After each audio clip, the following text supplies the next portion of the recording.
For a lot of Canadians, long weekends signal the changing of the seasons. Victoria Day, the May 2-4 weekend, is to welcome summer, and Canadian Thanksgiving in October heralds the arrival of autumn.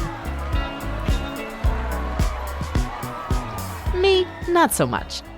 For me, I chart the year by what's fresh at my local farmer's market. I know summer is here when the first local strawberries appear, juicy, a tad tart, and bursting with flavor. Those cellophane-wrapped giants available in February can't compare. As for sweater weather, I'm ready when those first local apples show up. Is there anything quite like that first crunch of a fresh, just-picked apple that smells of golden sunlight and leaves about to turn? I've always been a local market kind of gal, thanks in large part to my mom. She grew up on a fruit farm in the Niagara region and taught me to buy produce in season and wherever possible from the farmers themselves. When I was a little kid, that included weekly visits to the farmers market that popped up every Friday in the parking lot of the new Square One shopping mall.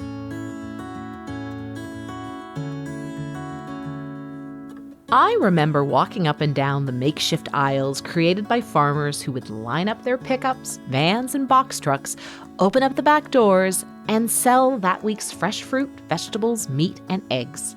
My favorite stop was the table with the fudge. Like so many cities in Canada, Mississauga's roots in agriculture and food production runs deep, dating back to those early farms in the 19th century that gave rise to the villages such as Streetsville, Cooksville, Arundel, Malton, and Clarkson, the latter of which was once known as the strawberry capital of Ontario. By the 20th century, the area known as Toronto Township was a major fruit producer, as well as being home to a number of flour mills and dairy farms. Yum! Welcome to We Built This City, Episode 2. Food, glorious food.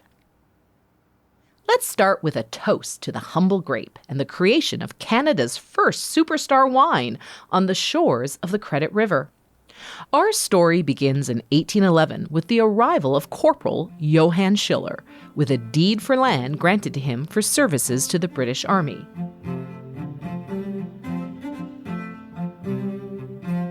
As the legend goes, the Rhinelander found wild grapes on the land and used them to create wine that he sold to neighbors and travelers. Or did he? There is no written or oral record of Schiller's winemaking during his lifetime. In fact, Schiller's name doesn't appear until well into the 1930s, more than 80 years after he supposedly produced and sold his first vintage.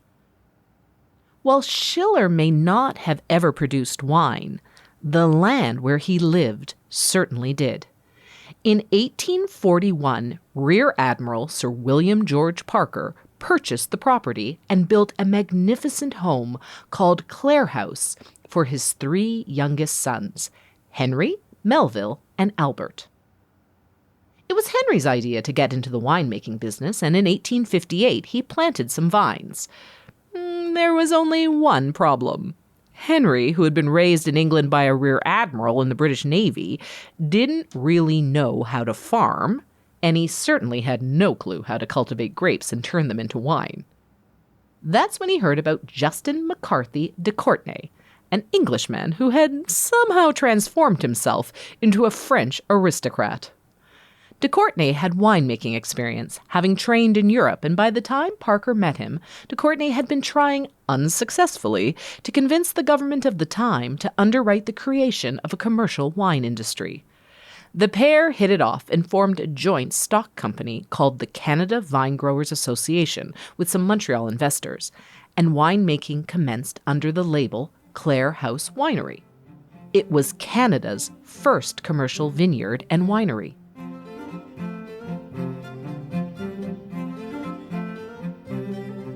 De Courtenay didn't just grow vines, he cultivated an image, one that would see his Clare House wines win a gold medal at the 1867 Paris Exposition, the only North American wine to do so.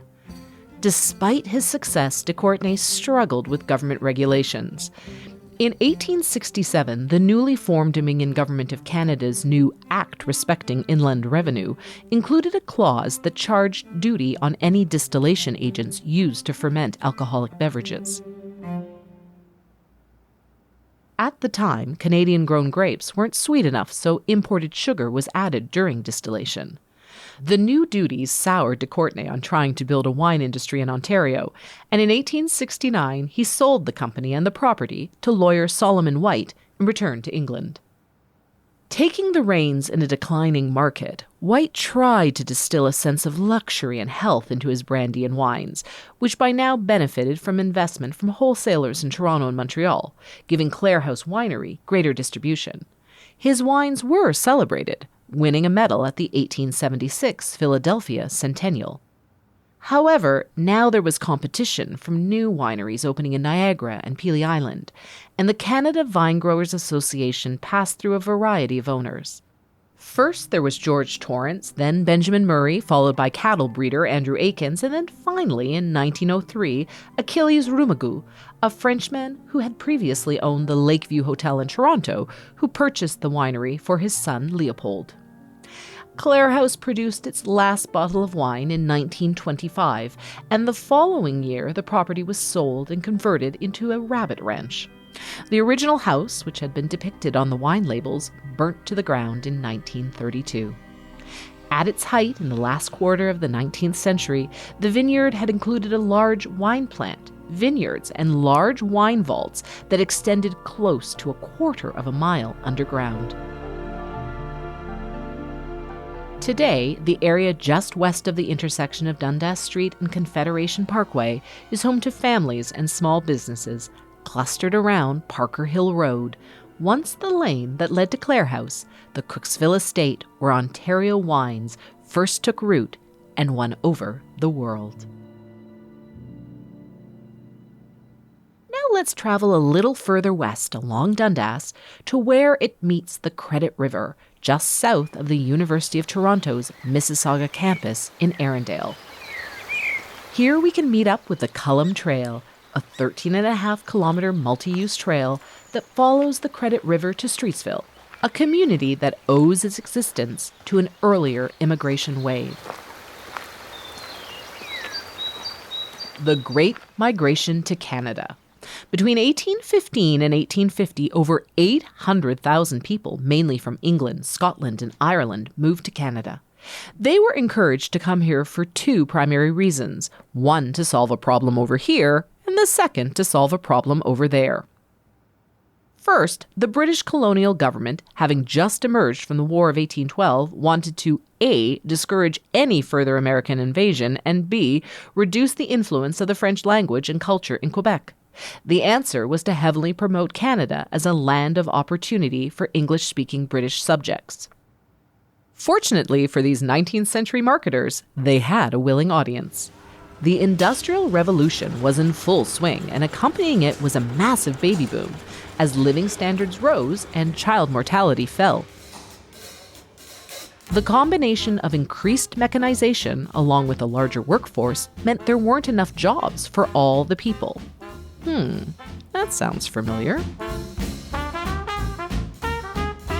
So, boats started carrying immigrants across the Atlantic to Canada, some of whom made their way to the backwoods west of the small settlement of York, now Toronto. One of them was Timothy Street, who in 1818 secured the contract to survey the 262,000 hectares of land acquired from the Mississaugas of the Credit.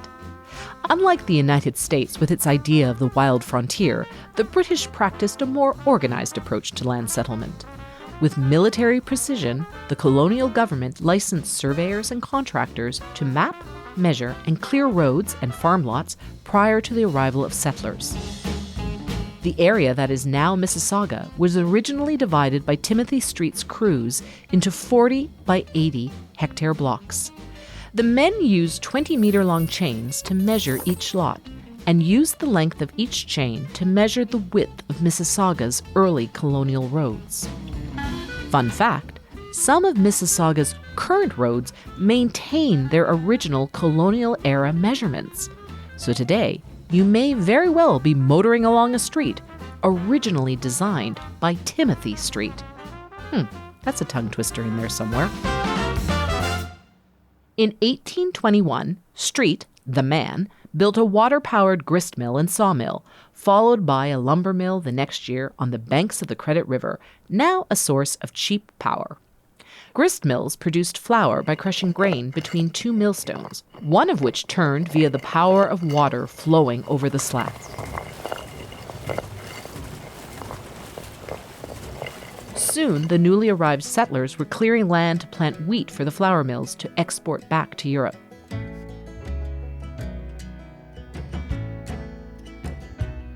There was the Hyde Mill, owned by Herman and Mary Hyde. When they first arrived from Vermont, the couple opened Streetsville's first hotel in 1824 on Queen Street. They called it Ontario House, but the locals just called it Mother Hyde's. Ontario Street in present-day Streetsville is named for Mother Hyde's hotel. In 1847, they sold the hotel and built a large grist mill at the foot of Ontario Street. 6 stories high with 4 grindstones, it was the largest business the area had ever seen. Soon after, the Hydes added a stave factory and cooperage along with a general store. They called the entire complex Ontario Mills. In 1862, William Gooderham of Gooderham and Worts bought the mill and converted it to a flax mill. In 1907, the old mill was converted into the first municipally owned hydroelectric plant, producing power until 1975. Today, the one-story stone and brick remnants of the Hyde's Ontario Mills can be seen at the base of Ontario Street, a reminder of a time when the Credit Valley helped feed the country.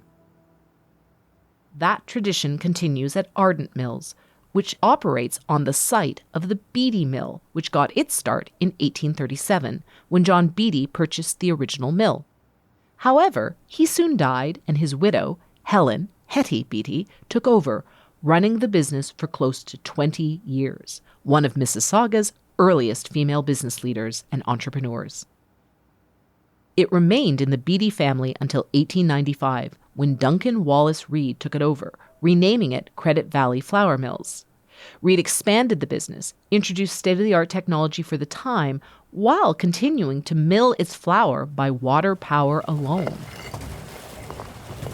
After 130 years of operation, the Reed family finally converted to electricity in 1964.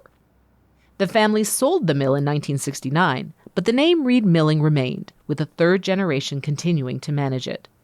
The Reed family formally transferred the remaining ownership to Nabisco in 1984, and Reed Milling became Nabisco Milling in 1998. For a time, Kraft owned it in the early aughts. Then, in 2015, it was purchased by Ardent Mills. And today, it is the largest soft wheat flour mill in Canada and the second largest in North America, capable of producing 400,000 kilograms of flour each day. It continues to source a lot of its wheat from Ontario growers. Streetsville celebrates its milling story each spring at the Streetsville Founders Bread and Honey Festival. Originally created in 1973 as a farewell party for the town of Streetsville as it prepared to amalgamate to form the city of Mississauga, the festival has grown into Mississauga's largest and longest-running festival, co-hosted by the local Kinsmen, Lions, and Rotary Club. It's even got a mascot, Sam the Bee, named in honor of the late Sam McCallion, who, in addition to having the foresight to marry Hazel, also served as the first president of the Bread and Honey Festival. Hazel McCallion had a hand to play in our next story, too.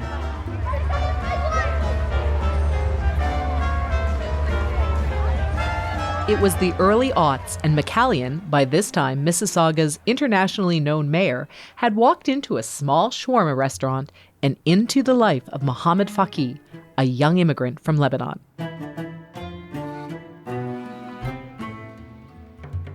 Back home, Mohamad had been a gemologist, operating a jewelry store before emigrating to Canada in 1999. In those early years, Mohamad hustled. He took jobs working the counter at Coffee Time and Tim Hortons. He worked at Sherway Gardens, where he met his wife Hanan, and he bought and operated 14 Swatch kiosks in area malls. Then, in 2006, Hanan sent Mohamad out for baklava and directed him to Paramount, a Lebanese restaurant she knew of located at Dixie Road and Eglinton Avenue. The place had seen better days, and someone, recognizing Mohamad and knowing his story, pointed him out to the harried owner, who promptly asked Mohamad for a loan. Mohamad left with a box of baklava. The owner got Mohamad's business card, which led to a $250,000 loan. The money got spent, but still the business was in trouble, so Mohamad decided to take over the business and in 2007 relaunched following renovations. It was shortly after that when Mississauga Mayor Hazel McCallion came in for her shawarma. Thinking back on that day, Mohamad wrote in his Toronto Star tribute to Hazel after she died, quote, "She said, 'Make every day count.' And even now, I think of that advice every morning."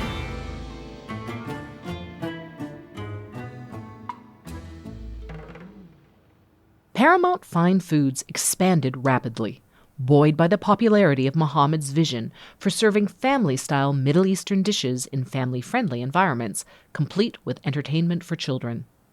Today, Paramount operates restaurants across Canada and the United States, with locations in England and Pakistan. Mohamad's philanthropy is as noteworthy as his business success. In the wake of the 2017 Quebec City mosque shooting, he paid for the victims' funerals and mosque repairs. That same year, he provided hotel rooms for the homeless during severe weather conditions and has continuously supported efforts to get families off the streets. In 2018, Mississauga's sports complex was renamed the Paramount Centre. Mohamad was welcomed into Mississauga's Legends Row in 2018. In 2021, he was recognized as Canadian CEO of the Year by the Ontario Chamber of Commerce, and the Globe and Mail named him Corporate Citizen of the Year.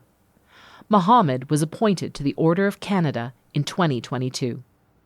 From his start in Beirut to his shawarma empire in Mississauga, Mohamad has shown that the Canadian dream is not just about personal success, but about how you lift others as you rise. Clare House established Ontario's wine industry, the flour mills that lined the Credit River fed the world, and Paramount Fine Foods brings us together around the family table. Together, the women and men who grow, produce, and serve our food have all helped to build this city.